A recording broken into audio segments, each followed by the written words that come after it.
rindu Kau Tuhan, lebih dari segalanya.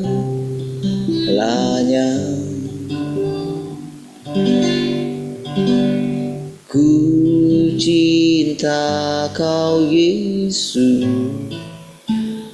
Kaulah dambaan hatiku. Ku rindu Kau Tuhan, lebih dari segalanya.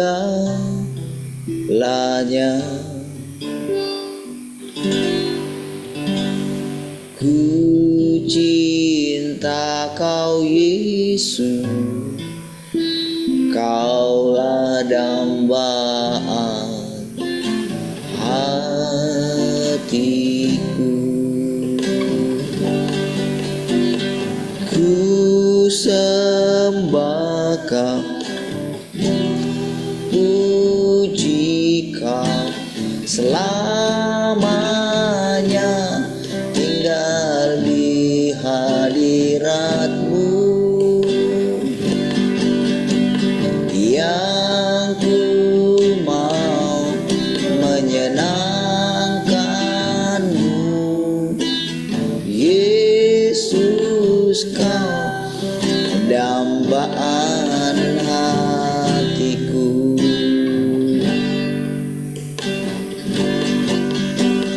Ku rindu Kau Tuhan, lebih dari segalanya.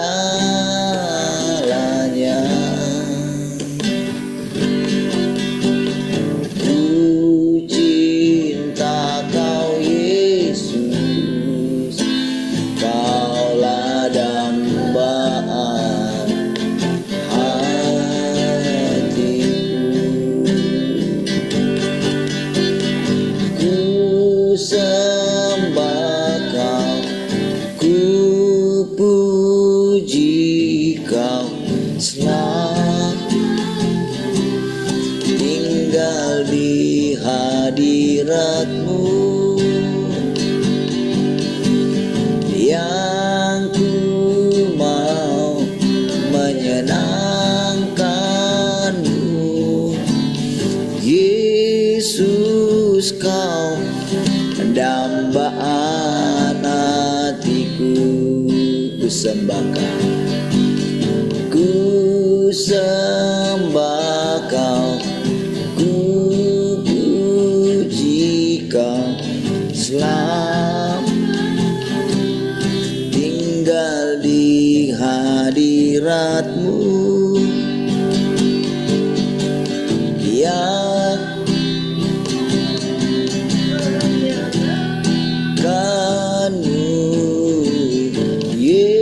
Yesus, Kau dambaan hatiku yang ku mau menyenangkan-Mu.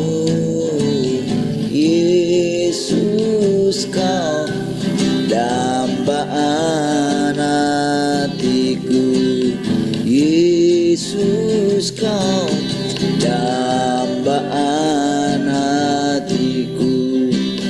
Yesus, Kau dambaan hatiku.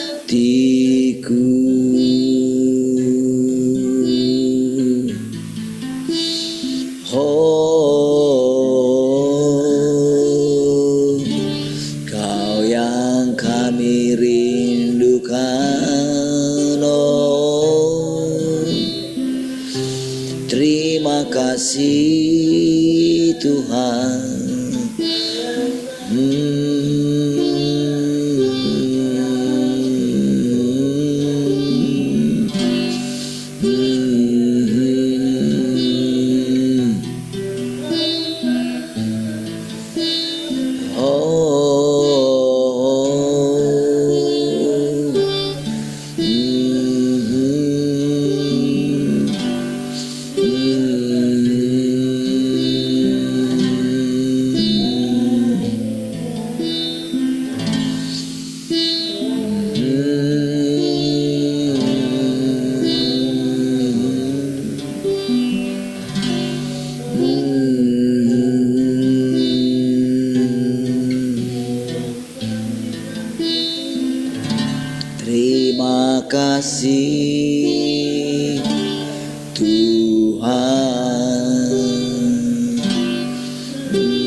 Terima kasih.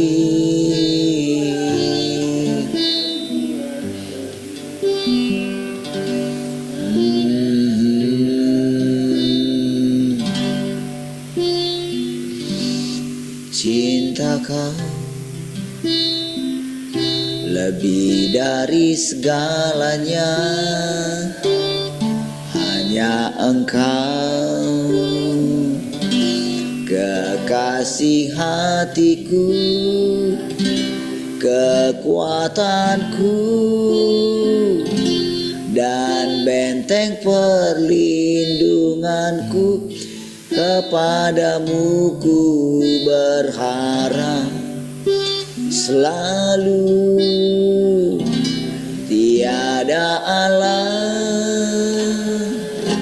yang mulia sepertimu, besar kasih setiamu, tercurah bagiku selalu baru setiap hari. Cinta kau lebih dari segalanya, hanya engkau kekasih hatiku, kekuatanku, dan benteng perlindunganku.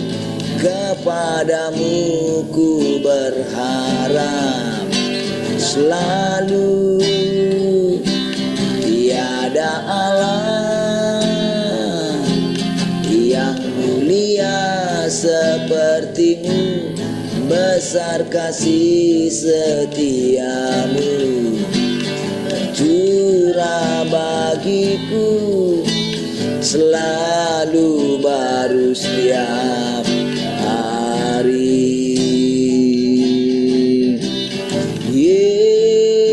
Yesus, Yesus, kekasih hatiku. Yesus, Yesus, ku cinta selamanya. Sekali lagi katakan dari awal, ku cinta kau, ku cinta kau lebih dari segalanya, hanya engkau kekasih hatiku, kekuatanku, dan benteng perlindunganku. Kepadamu ku berharap selalu, tiada Allah yang mulia sepertimu, kasih setiamu, tercurah bagiku selalu baru setiap.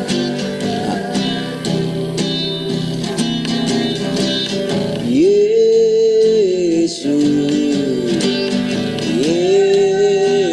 Yesus, kekasih hatiku. Yesus, Yesus, ku cinta selalu. Yesus,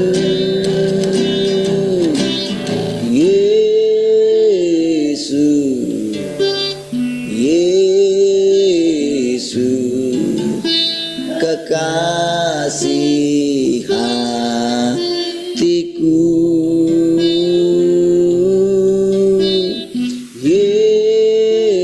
Yesus,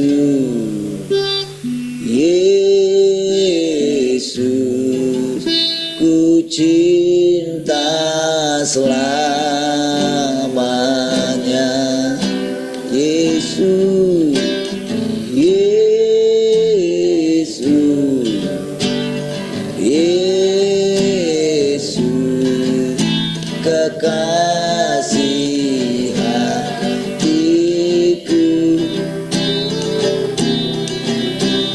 Yesus, Yesus, ku cinta selamanya. Yesus,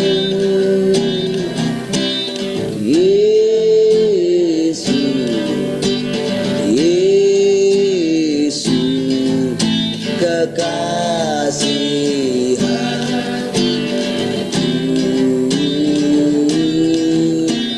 Yesus, Yesus, ku cinta selamanya. Ku cinta selamanya. Oh, ku cinta selamanya.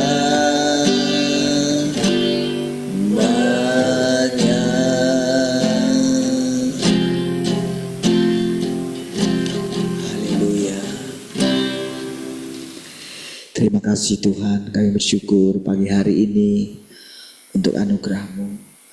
Terima kasih untuk hari pertama di tahun 2025 ini Tuhan. Terima kasih Tuhan, kami bersyukur untuk penyertaan-Mu.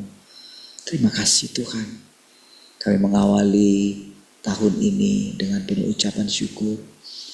Tuhan, Engkaulah sumber hidup segala manusia, setiap ciptaan-Mu ya Tuhan. Terima kasih, kami percaya Engkau senantiasa akan memimpin dan menuntun kami sepanjang tahun ini lagi Tuhan. Tahun ini menjadi tahun di mana Engkau menampakkan diri-Mu lebih lagi Tuhan. Sehingga Engkau memberikan pencerahan kepada setiap kami. Apa makna daripada pekerjaan-pekerjaan yang Kau tunjukkan bagi kami. Tuhan, ini hati kami Tuhan. Bersama dengan seluruh umat-Mu Tuhan. Kami bersama-sama Tuhan merindukan Engkau Tuhan. Menginginkan Engkau lebih daripada yang lain. Lebih daripada apapun di dunia ini Tuhan. Terima kasih Tuhan. Kami bersyukur. Terima kasih Tuhan kalau kami boleh memasuki tahun ini Tuhan. Itu semua karena anugerah-Mu Tuhan. Itu semata-mata karena kasih-Mu. Kalau Engkau memilih kami, Engkau menetapkan kami, Engkau memanggil kami, Engkau memisahkan kami dari dunia ini Tuhan. Untuk satu pekerjaan-Mu ya Tuhan. Tuhan, di tahun yang baru ini Tuhan, kami persembahkan kembali seluruh hidup kami ini ya Tuhan. Terima kasih Tuhan. Engkau menarik kami beserta dengan seluruh anak-anak kami, seluruh keluarga kami Tuhan. Engkau menarik kami Tuhan. Ketika kami mengawali tahun ini Tuhan, kami persembahkan hari-hari kami ini Tuhan. Hari-hari yang akan kami lalui ini Tuhan, kami persembahkan sepenuhnya Tuhan. Kami percaya oleh karena Engkaulah, oleh karena hidup yang Kau anugerahkan kepada kami lah, itulah yang memampukan kami bisa menjalani hari-hari kami ke depan ya Tuhan. Bukan karena kekuatan kami Tuhan, bukan karena kemampuan kami Tuhan, tapi semata-mata karena anugerah-Mu saja Tuhan, yang terus akan membawa kami Tuhan semakin tenggelam di dalam kasih-Mu ya Tuhan. Terima kasih Tuhan. Kami bersyukur Engkau sangat baik. Terima kasih Tuhan. Kami bersyukur kami boleh mempersembahkan korban pagi kami hari ini Tuhan. Terima kasih Tuhan. Kami percaya Engkau berbicara bagi kami Tuhan. Engkau menyingkapkan diri-Mu lebih lagi Tuhan. Engkau menyingkapkan firman-Mu lebih lagi Tuhan bagi kami Tuhan. Terima kasih Tuhan, kami bersyukur. Tuhan, Berbahagialah orang yang menanti-nantikan Engkau ya Tuhan. Kekuatan yang baru yang kami peroleh dari Engkau, itulah hidupmu sendiri Tuhan. Terima kasih Tuhan. Kami bersyukur. Kami boleh melewati sepanjang tahun kemarin Tuhan. Semua karena anugerah-Mu ya Tuhan. Kami bersyukur Tuhan. Terima kasih Tuhan. Kami memandang wajah-Mu hari ini Tuhan. Kami bersyukur Tuhan. Engkau menyatakan kasih-Mu setiap hari bagi kami Tuhan. Setiap pagi Tuhan. Engkau menyatakan diri-Mu bagi kami. Engkau Allah yang nyata Tuhan. Sungguh sangat nyata dalam hidup kami ya Tuhan. Terima kasih Tuhan. Kami bersyukur. Kami menyiapkan hati kami mendengarkan perkataan-perkataan-Mu ya Tuhan. Silakan Tuhan. Seberapapun kami Tuhan yang hadir hari ini di hadapan-Mu ya Tuhan. Kami percaya Tuhan, Engkau menyampaikan perkataan-perkataan-Mu ya Tuhan. Kami bersyukur Tuhan. Terima kasih. Biarlah kiranya Tuhan, setiap kali hati kami selalu melekat kepadamu ya Tuhan. Tidak terombang-ambingkan oleh apapun juga ya Tuhan. Tahun yang baru ini Tuhan. Tahun di mana Engkau menampakkan diri-Mu bagi kami. Karena tidak mustahil Tuhan. Engkau sudah akan menampakkan Tuhan-Mu secara rohani bagi kami Tuhan. Terima kasih. Engkau sudah datang di antara kami Tuhan. Kami bersyukur Tuhan. Terima kasih Tuhan. Terpujilah Engkau Tuhan. Haleluya. Mari semua yang mengasihi Tuhan sama-sama katakan amin. Baik, puji Tuhan. Haleluya. Baik. Shalom semua ya. Baik yang masih akan mau masuk ya. Baik, puji Tuhan. Mari kita mulai ya.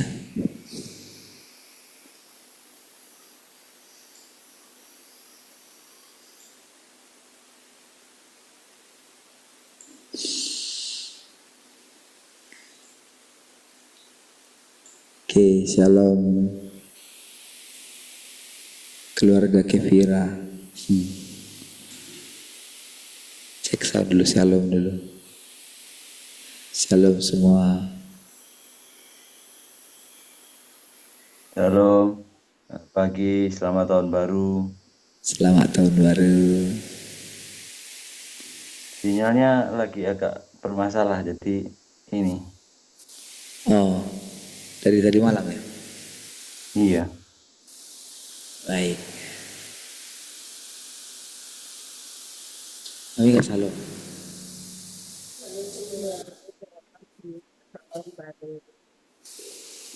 Baik, kita ya. Hari kita mulai ya. Yang lain yang terbangun. Misal ya. Baik.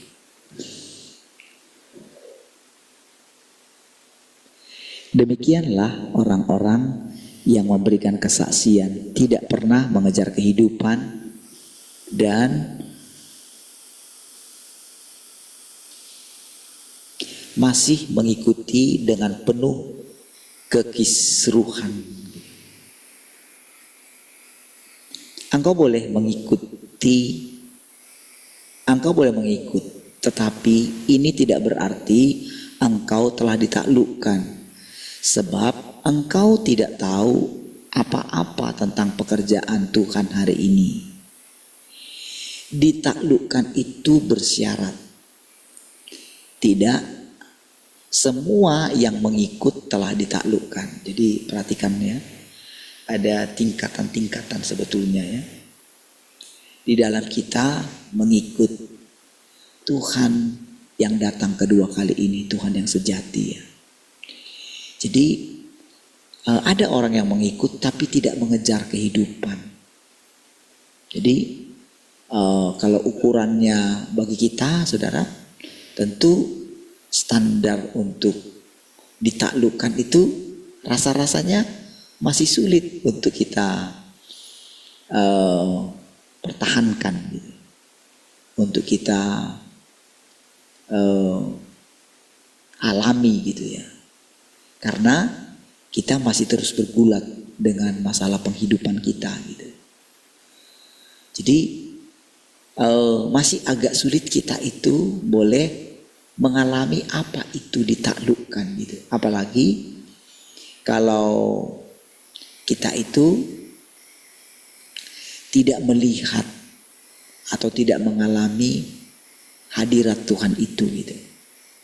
Kita belum melihat sampai di mana apa pekerjaannya.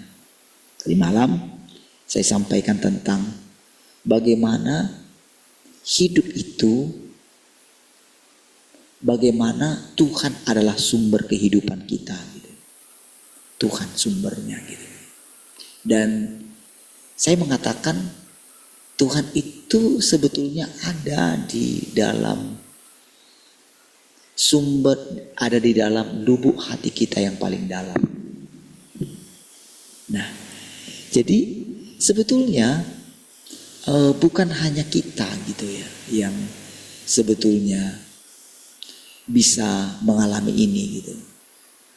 Nah, jadi sebetulnya orang-orang di luar keagamaan gitu ya, sebetulnya ada di antara mereka itu yang mulai menemukan ada satu apa ya. Jadi mereka mulai menemukan bagaimana ada sesuatu yang menggerakkan alam semesta ini gitu. Nah, setelah tadi malam mau istirahat itu saudara, pas mau nunggu-nunggu tanggal 1 gitu kan.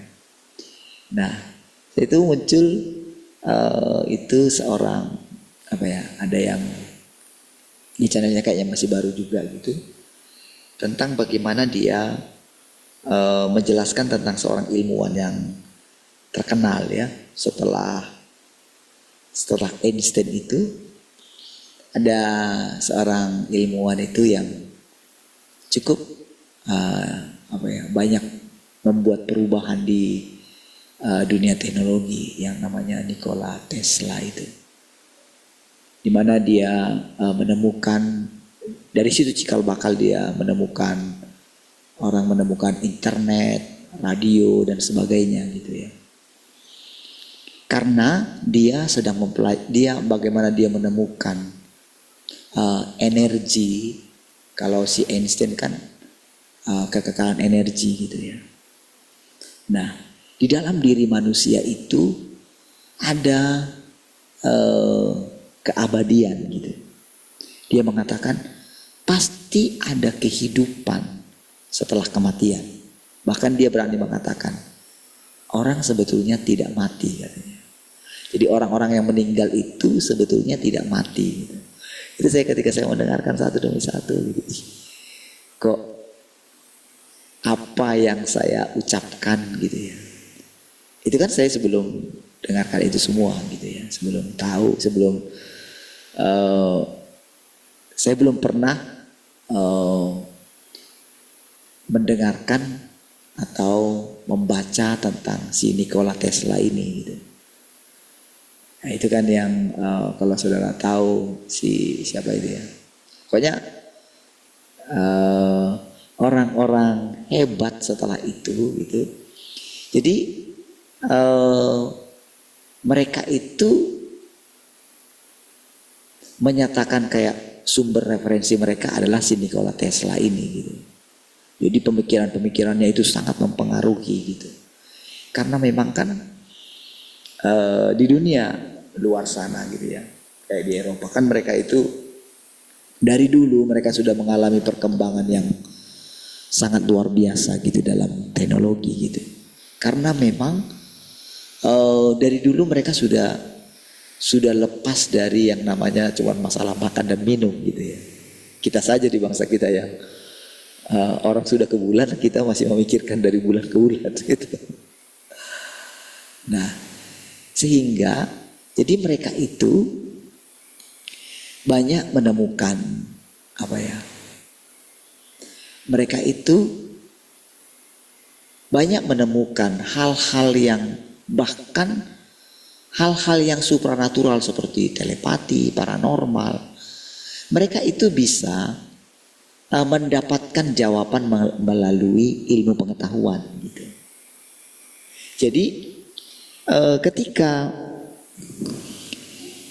kemarin saya mencoba menjelaskan itu benar-benar saudara, ketika tadi malam itu ya, itu memang perenungan saya gitu.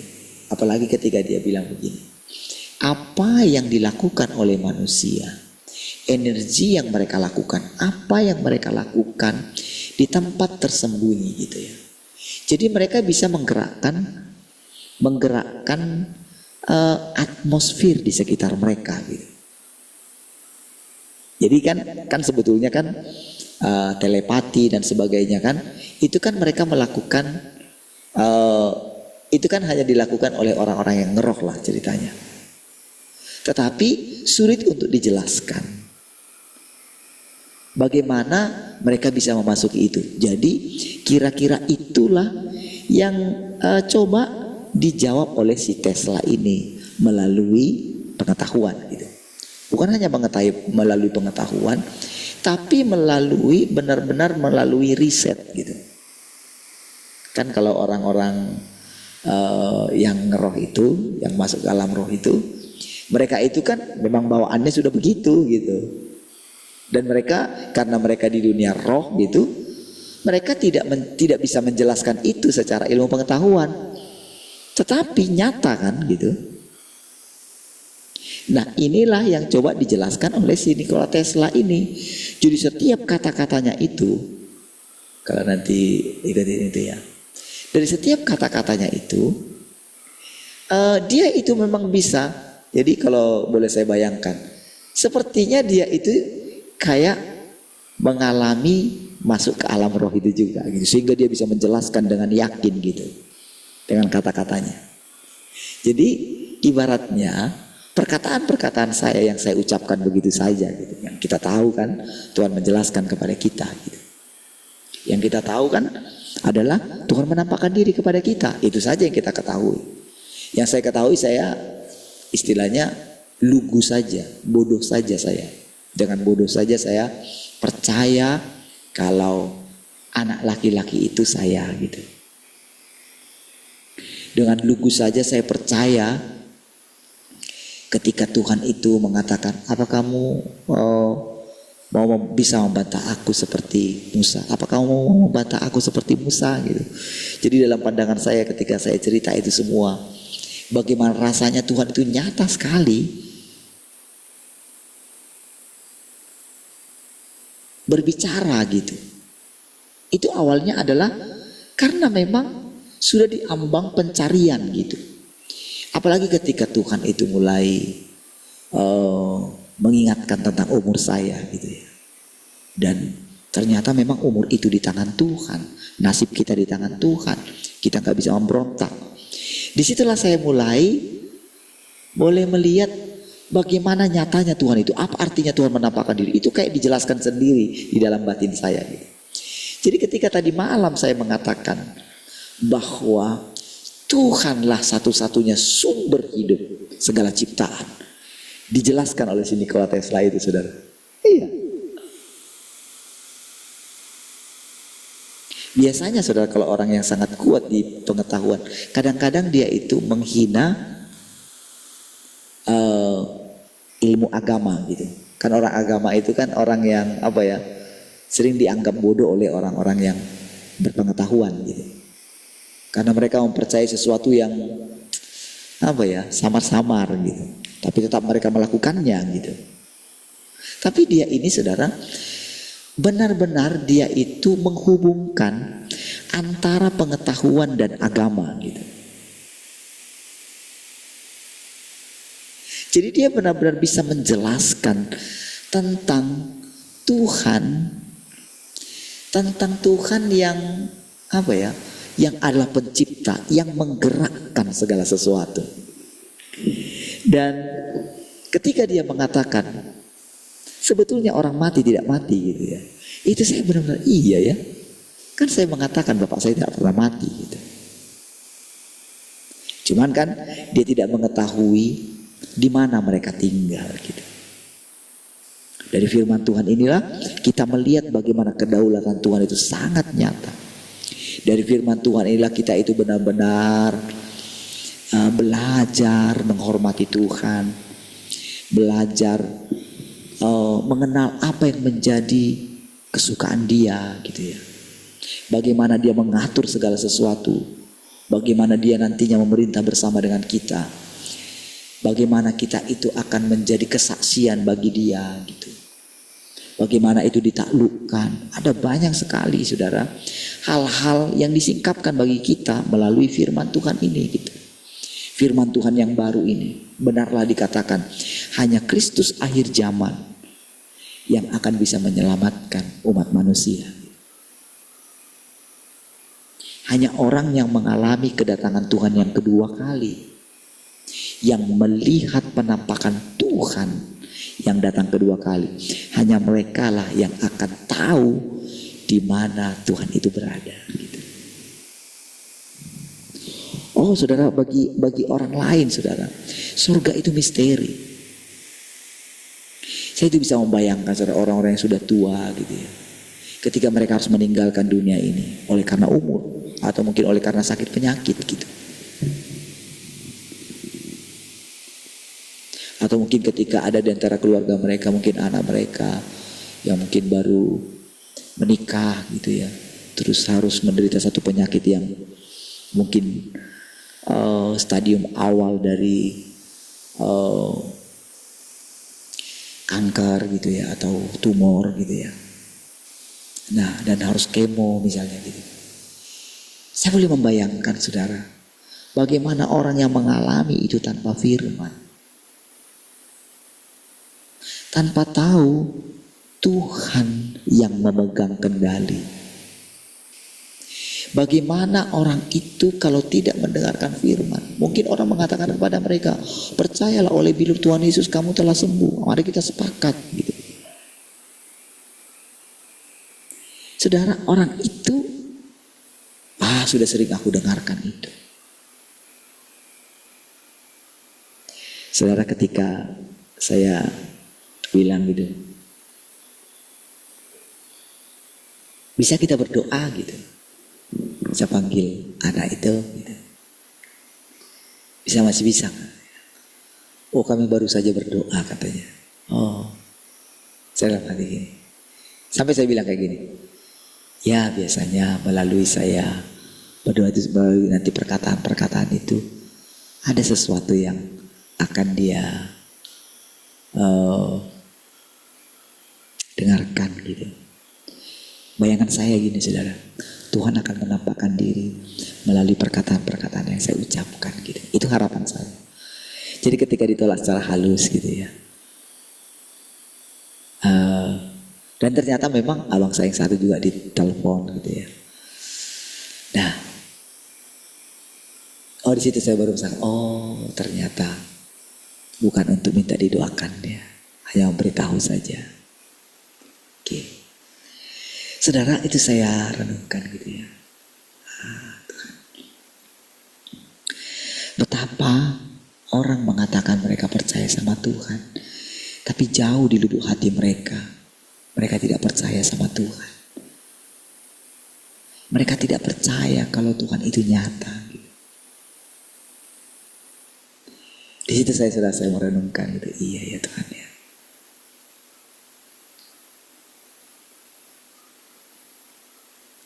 Saudara, ketika kita mendengarkan perkataan-perkataan tadi malam itu ya, tentang Tuhanlah satu-satunya sumber hidup kita. Ya.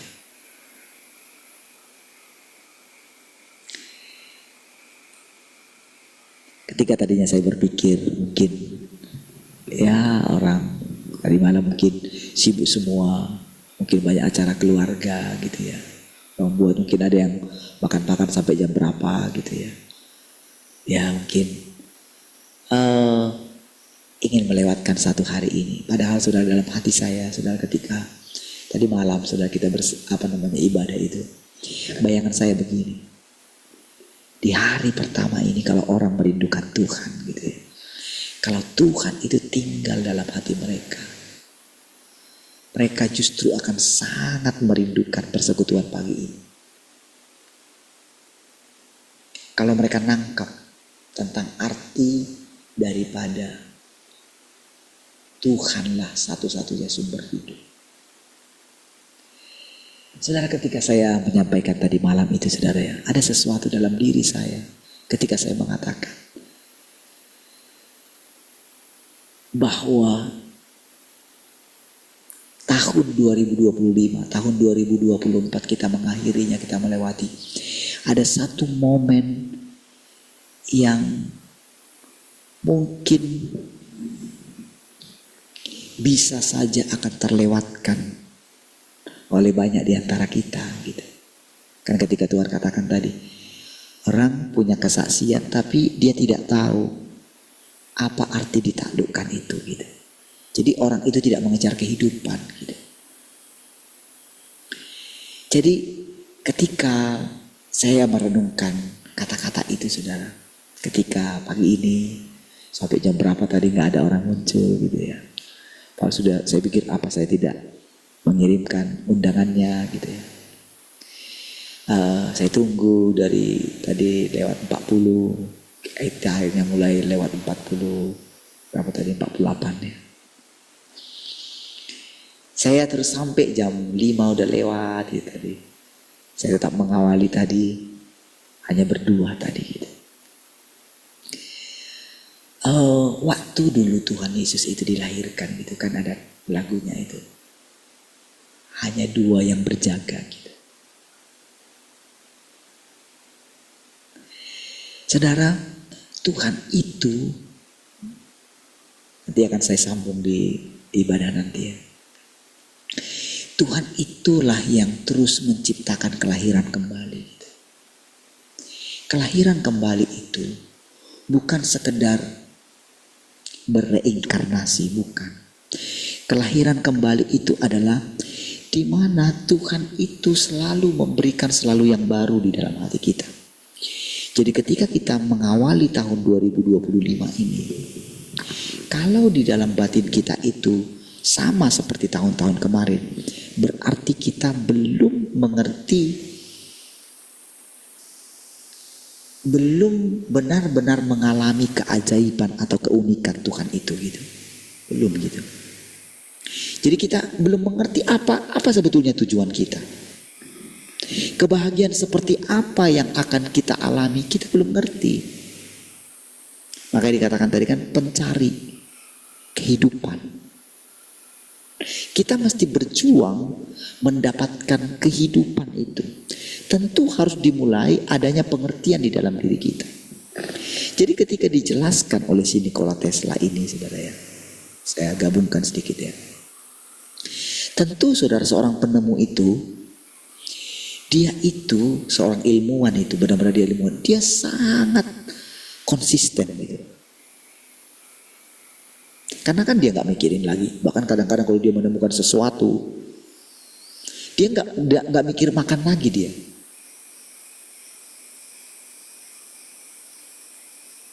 Dia nggak mengejar keterkenalan lagi, tidak. Karena di dalam batinnya itu ada sesuatu misteri yang tidak ada yang bisa menjelaskan. Para pendeta gak bisa menjelaskan kepada dia. Ilmuwan yang lain tidak bisa menjelaskan. Kemana nanti aku kalau sudah mati? Itu misteri bagi dia.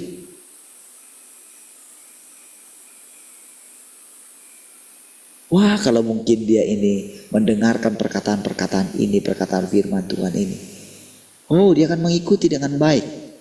Dan dia akan bisa. Jadi kalau misalnya saya itu berbicara dengan orang paling hebat pun di dunia ini gitu ya, entah siapapun dia gitu, di dalam batin saya ini bukan ngarang gitu, ini bukan ngibul gitu, bukan istilahnya saya mengada-ngada gitu, karena saya tahu apa yang sedang bekerja dalam diri saya. Apalagi kalau saya percaya Tuhan itu ada di sumber batin saya yang terdalam. Apalagi ketika dikatakan Tuhanlah yang menggerakkan segala sesuatu, yang menggerakkan alam semesta ini. Di situ saya itu seperti melonjak. Kenapa?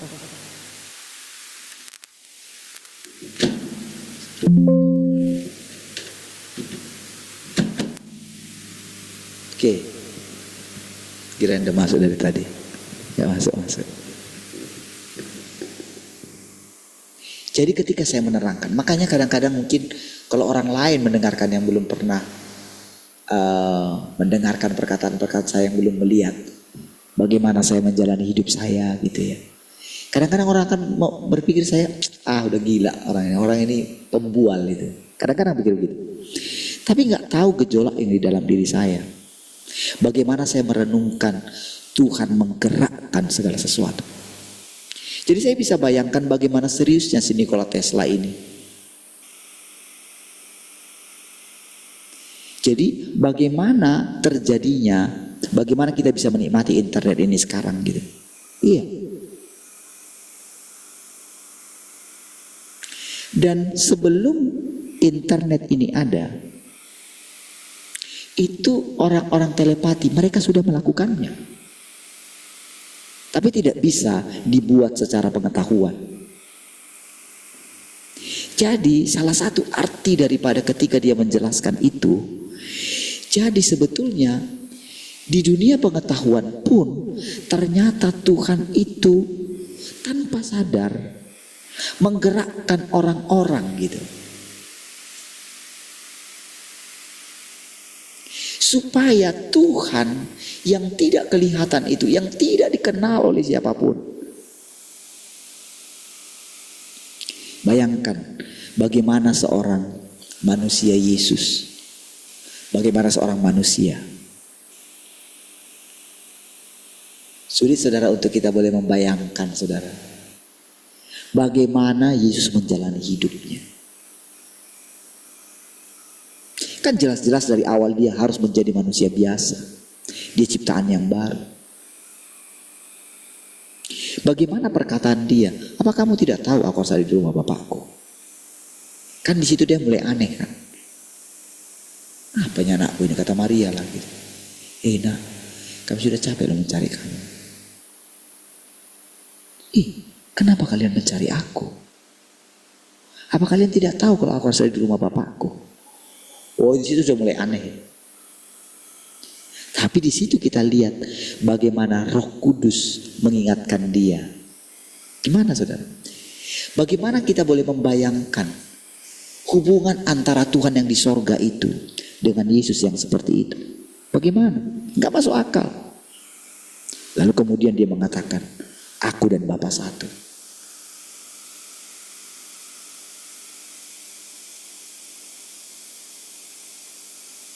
Itu kan sudah di luar nalar itu semua. Makanya ketika saya mengatakan, kalau ketika Tuhan mengatakan, bagaimana kalau kamu anak laki-laki itu? Siapa yang bisa menerimanya? Hanya orang bodoh.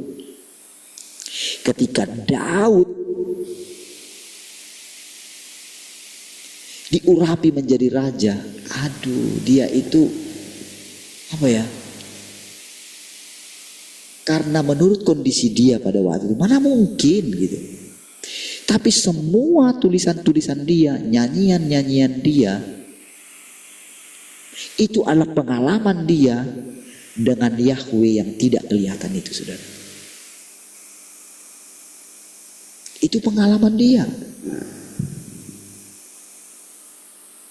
Itu kata-kata dia yang kita jadikan sekarang jadi firman Tuhan itu. Itu kata-kata renungan dia. Ketika dia masih muda, itu nyanyian-nyanyian dia.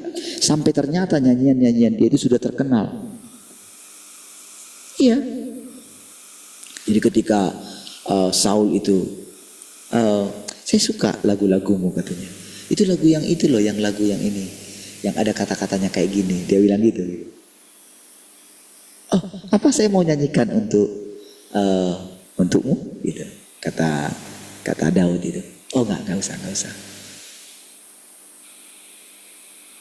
Pas dia lagi, kan dia sudah kasih pedangnya, dia sudah kasih pakaiannya gitu, karena nggak bisa dipakai dia gitu kan. Ketika dia bilang, aku akan pergi. Saul pikir Daud itu masih belum mau pergi, masih ada di situ.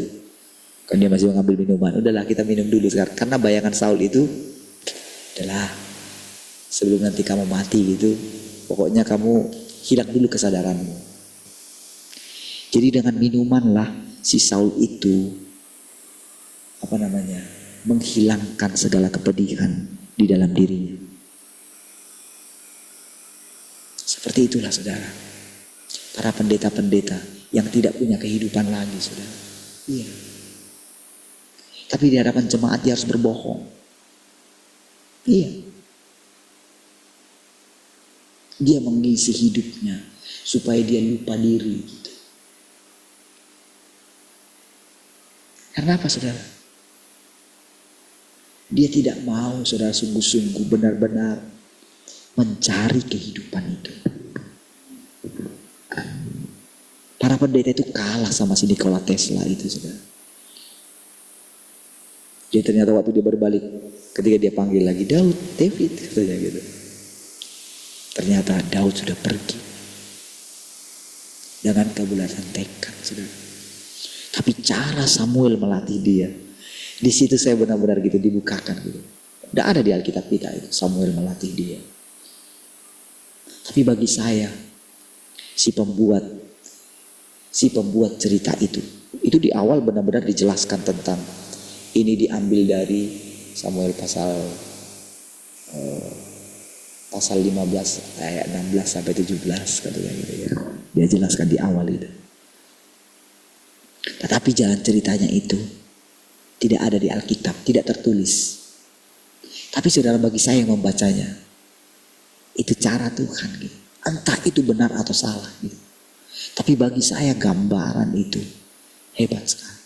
Kalau Daud itu, dia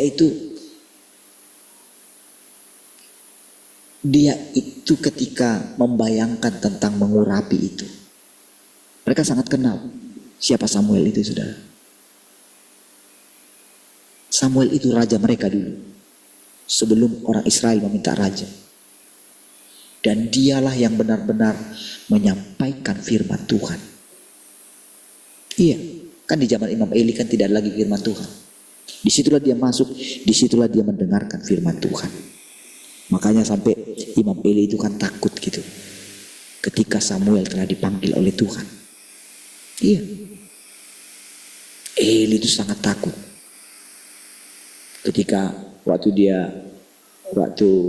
Samuel itu, ketika dia mendengarkan suara Samuel, dia pikir Eli yang memanggil dia itu. Sampai 3 kali akhirnya Eli bilang, kalau nanti kamu dengarkan lagi suara itu, katakan saja, iya Tuhan, aku ini hamba-Mu, aku siap mendengarkan. Iya. Tapi Eli sudah takut karena Tuhan sudah beralih dari dia. Iya. Dia sudah benar-benar gentar. Tapi pada waktu itu saudara, mereka dicengkram oleh kehadiran Tuhan. Jadi Eli gak berani buat apa-apa. Makanya ketika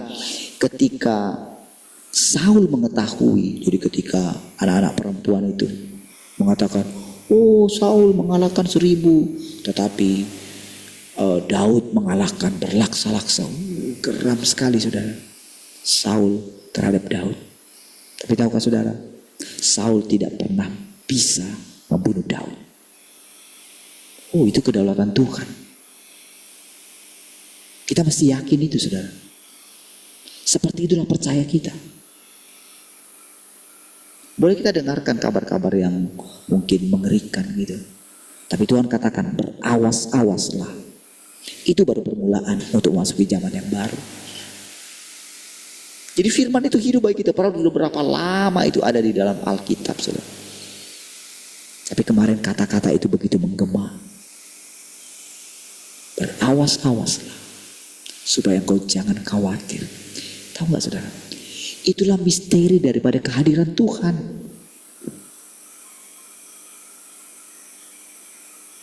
Jadi ketika Daud itu diurapi, ada sesuatu yang bekerja dalam diri kita.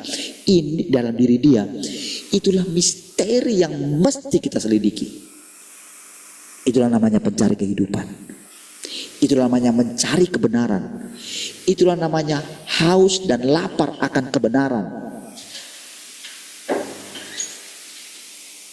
Kalau sampai ketika apa sih? Kok bisa sih misalnya tiba-tiba muncul di YouTube saya apa yang dikatakan si Nikola Tesla itu? Kok bisa? Baru saya sampaikan. Saya mau menjelaskan inti itu, saudara. Tadi malam. Tapi dijelaskan secara ilmu pengetahuan. Iya. Mungkin dia tidak mengetahui Nikola Tesla, mungkin kita nggak tahu waktu sekolah minggu dia mendengarkan apa gitu. Kita nggak tahu. Makanya anak-anak kita mungkin yang lari-lari mungkin. Kita nggak tahu apa mereka dengarkan.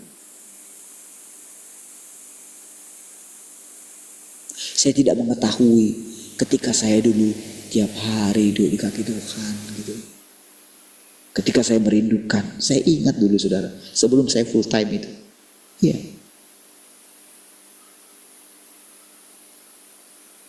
Sebelum saya dipanggil full time di gereja kita yang dulu saudara. Saya itu sudah punya kerinduan yang sangat kuat akan Tuhan gitu. Iya. Dan rasanya jalan itu cepat sekali.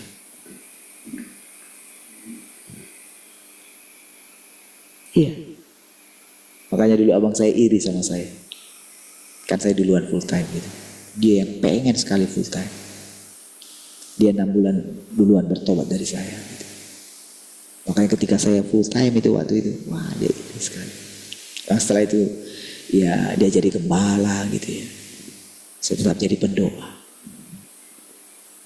Tapi saya bersyukur pada waktu itu saya disejajarkan dengan para gembala-gembala itu. Iya. Saya disejajarkan dulu.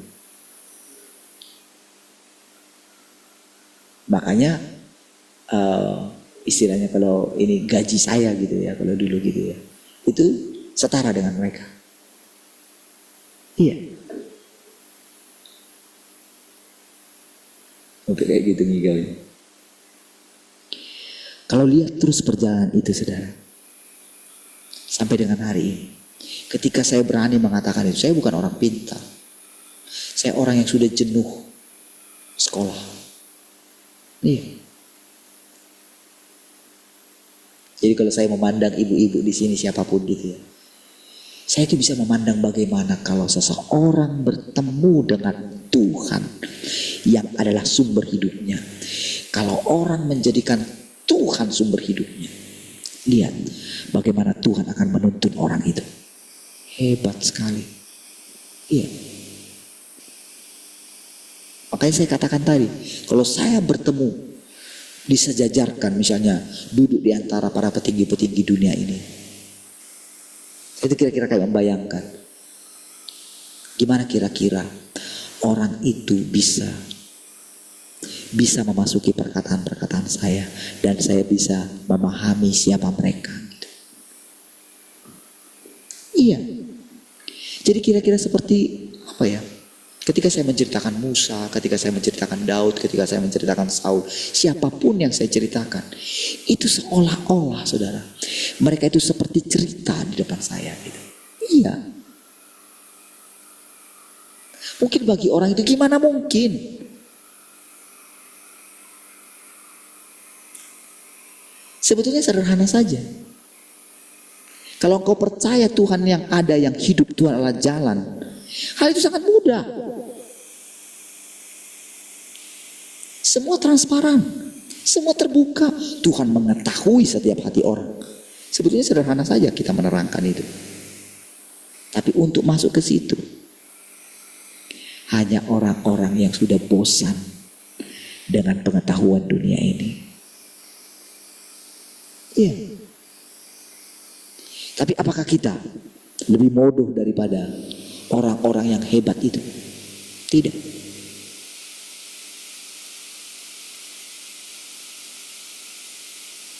Kalau Tuhan ingin menjadikan seorang yang tidak tahu apa-apa dipaksa orang tuanya, bisa dia menjadi seorang wakil presiden.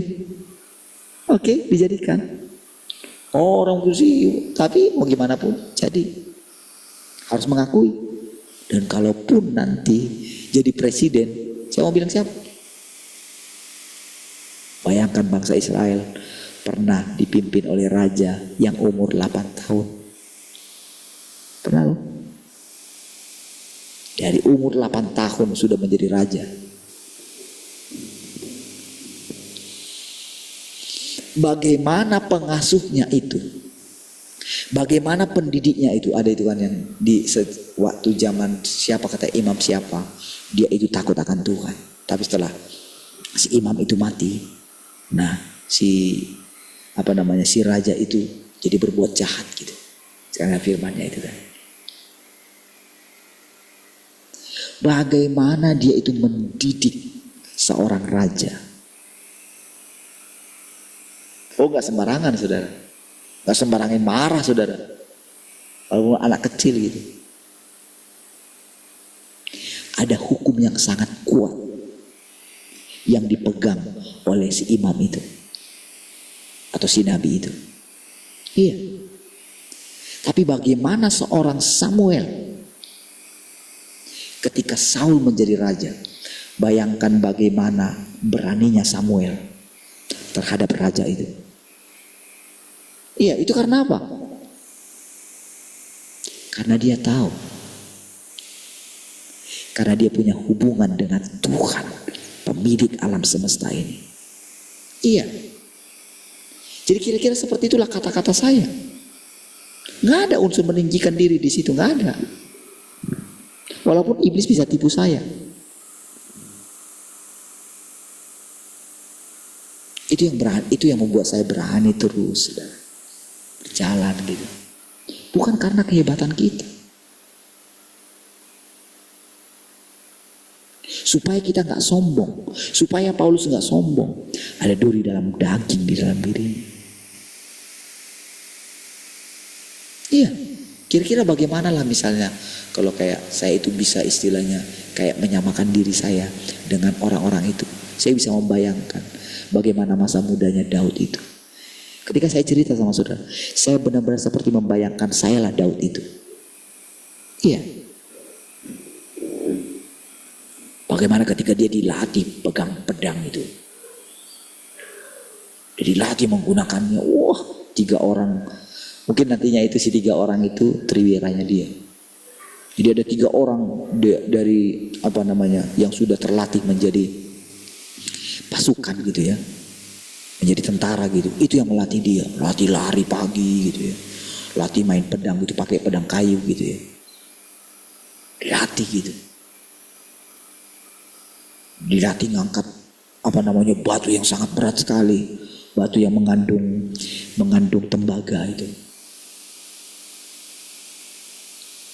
Bagaimana membuat pedang itu gitu. Dilatih dia menempa pedang itu, dibakar gitu ya. Rasanya dia sudah mau mundur gitu. Tapi karena panggilan Tuhan di dalam dia bergelora, saudara. Iya. Bagaimana kita bisa menjelaskan itu? Bagaimana orang bisa menjelaskan panggilan yang bergelora dalam dirinya itu? Bagaimana? Hanya ketika orang berani kehilangan nyawanya. Berani orang menyerahkan nyawanya. Berani orang mempercayakan hidupnya dipelihara oleh Tuhan. Iya.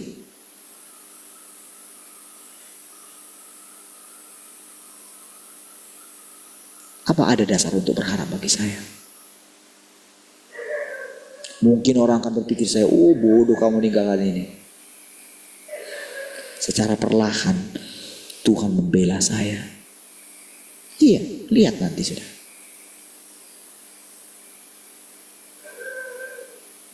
Itulah Tuhan yang sangat nyata itu, saudara. Yang memimpin kita, menuntun kita, membawa kita dari hari ke hari, saudara. Mari coba kita lanjutkan sedikit lagi, saudara.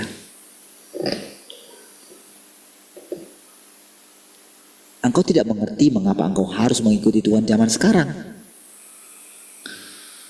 Dengar kata Tuhan zaman sekarang aja orang kan bikin gini.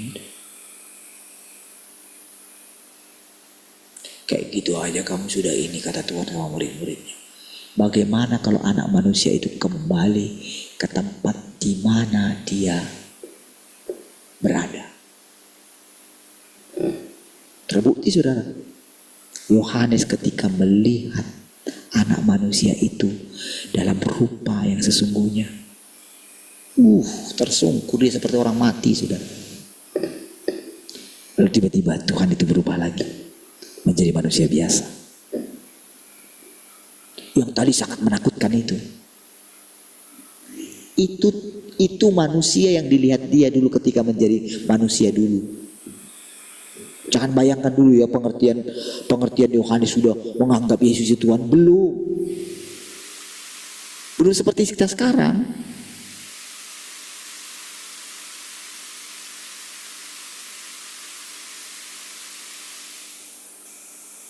Kita itu sudah pokoknya Yesus itu adalah Tuhan, itu aja. Sehingga kita itu tidak mengenal bagaimana Allah itu menjadi Yesus gitu. Menjadi manusia biasa. Padahal dari perkataan-perkataan Tuhan itu, orang itu harus maju terus. Kalau dia katakan makan aku katanya. Kan dia suruh kita makan dia, makan dagingnya. Kalau kamu tidak makan dagingku, kamu tidak layak bagiku. Kan hanya orang bodoh yang mau makan dagingnya Tuhan itu. Macam mana? Udah menurut dunia ini maksud saya ya. Tapi apakah dia benar-benar bodoh? Setelah dia makan tubuhnya Tuhan, mau tidak mau, dia terikat dengan perkataannya dia. Dia sedang makan firman Tuhan. Iya saudara. Keselamatan kita bukan karena usaha kita menjadi baik.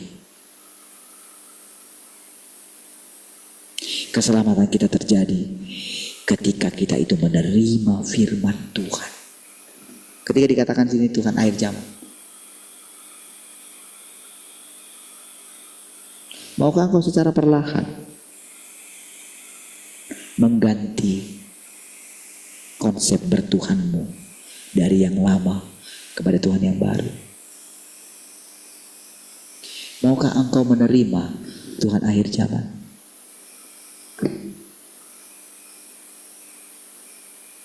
Maukah engkau keluar dari pengajaran para rasul-rasul yang dulu? Karena para rasul-rasul dianggap sebagai pelaku pelayanan itu yang terendah. Ya, banyak orang ingin menjadi rasul, banyak orang ingin menjadi gembala. Sekarang nilai gembala itu rendah, saudara. Kenapa? Bukan lagi panggilan, tapi sudah jadi bisnis. Dan mereka mungkin berhasil menjadi orang kaya karena menjadi pendeta. Tapi apa yang terjadi? Mereka akan menjadi tersiksa nanti. Iya.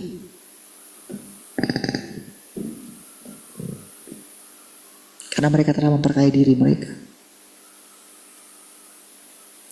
Disitulah firman Tuhan dinyatakan, untuk apa kamu peroleh seluruh dunia ini, tapi kamu kehilangan nyawamu. Iya saudara. Itu kadang sampai memohon sama Tuhan, Tuhan, bisakah engkau berikan kesempatan gitu, saya bicara lagi sekali lagi sebelum gembala kami itu mati. Iya.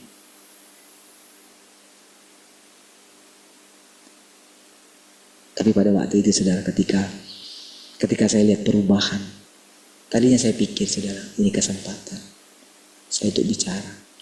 Iya, sebelum ibu kita itu meninggal dulu.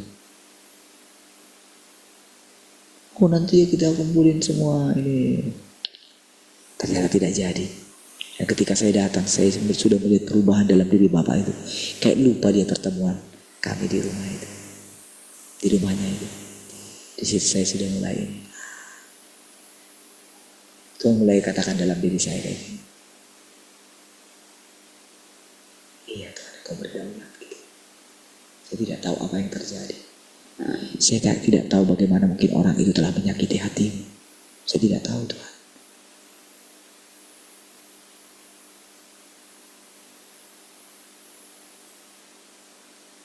Saya ingin benar-benar saudara, orang itu berjumpa dengan Tuhan yang sesungguhnya, Tuhan akhir zaman. Kita ini saudara, mau apapun dibilang Tuhan tentang kita, kita mesti tahu. Entah kita dikatakan dia pelaku pelayanan, gak apa-apa. Gak apa-apa. Entah dikatakan kita itu umat Tuhan, entah kita dikatakan anak sulung, gak perlu kita berbangga kalau dikatakan anak sulung. Ketika Daud mendapat pengurapan itu, tahu gak saudara? Dia itu benar-benar mengalami satu kehidupan yang sangat berubah. Dia bukan ingin menjadi raja, tidak sama sekali, tidak. Bahkan dia itu tidak berani menjadi menantu raja sekalipun, dia tidak berani. Tapi tahukah saudara? Urapan di dalam dia itu bekerja. Itulah yang mesti kita selidiki. Kalau kita ada di sini, kalau kita mendengarkan firman Tuhan ini, bukan masalah enak, bukan masalah berbahagia, tapi disitulah kita mulai melihat bagaimana Tuhan itu semakin nyata dalam diri kita. Iya, suruh pikir mudah. Menerima urapan aja, saudara, urapan menjadi raja aja itu berat. Apalagi menerima Tuhan. Menerima Tuhan menjadi daging. Gak ada yang layak. Semua kita di sini gak ada yang layak. Tapi bukan berarti kalau kita itu gak layak, kita gak menghormati dia. Disinilah senantiasa hati kita mesti tertuju kepada Tuhan. Jadi tahun 2025 ini saudara, wah kita boleh bersuka cita. Tapi bagaimana Daud dilatih saudara. Nanti saudara lihat filmnya. Judulnya itu David at Goliath. Nanti buat aja di YouTube-nya itu, nanti ganti aja, bikin pakai bahasa Indonesia gitu kata-katanya itu. Supaya ngerti jalan ceritanya itu. Supaya kita mengerti nanti apa yang kita dengarkan 2025. Iya, selama ini Tuhan sudah melatih kita. Sudah melatih kita perlahan. Kita sudah melewati 1335 hari sudah kita lewati. Berarti ada tahapan baru untuk apa yang kita alami selanjutnya. Iya, Tuhan selalu baru. Kalau kita memasuki tahun baru ini, awal tahun ini saudara, kalau kita memasukinya, perhatikan apa yang kau dengarkan. Tidak ada lagi yang secara kebetulan. Ingat di dalam dirimu, engkau lebih hebat daripada si Nikola Tesla itu. Ini bukan sedang membanggakan diri. Yang sedang kita ceritakan adalah Tuhan yang menggerakkan alam semesta. Hal sederhana pun yang kamu lakukan, kalau engkau lakukan itu untuk Tuhan, karena engkau melihat Tuhan, itu jauh lebih berharga daripada yang dilakukan oleh si Nikola Tesla itu. Ini kebenaran. Siapapun orang paling hebat yang kau lihat, kalau engkau bisa melihat Tuhan hari ini, engkau lebih berbahagia daripada orang yang paling berbahagia di seluruh dunia ini, siapapun dia. Dan kalau engkau bertemu dengan orang-orang hebat ini, engkau tidak boleh minder. Kalau engkau minder, engkau sudah mempermalukan Tuhan dalam dirimu. Iya, seperti itulah roh yang dimiliki oleh anak-anak kita. Iya, iya.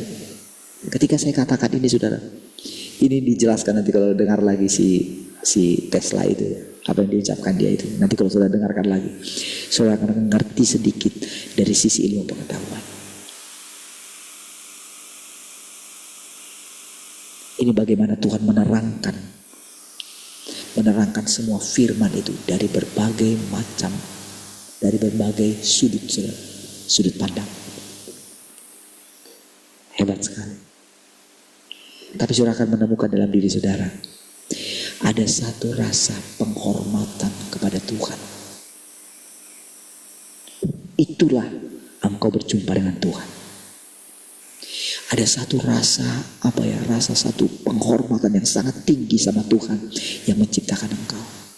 Iya, disitulah engkau mulai menemukan Tuhan yang sesungguhnya. Tuhan akhir zaman, Kristus akhir zaman.